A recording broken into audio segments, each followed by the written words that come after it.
এখন এই সদস্য সম্পর্কে কথা বলবেন কাপাসিয়া কওমি পরিষদের সাংগঠনিক সম্পাদক আমাদের এই অঞ্চলের দায়িত্বশীল মাওলানা ফয়জুল্লাহ খান। দূরত্ব হয়েছে জন্য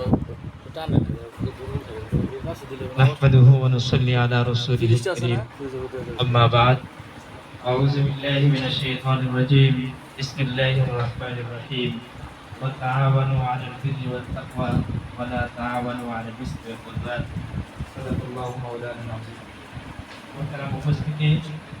কাপাসিয়া কওমি পরিষদ দেওবন্দি মতাদর্শের একটা রাজনৈতিক সংগঠন। আমরা প্রায় 10 বছর যাবৎ আমাদের এই সংগঠন প্রতিষ্ঠিত হয়েছে এবং আমরা এই সংগঠনকে প্রতিষ্ঠা করার পেছনে হয়তোবা রাস্তাঘাটে দেখেছি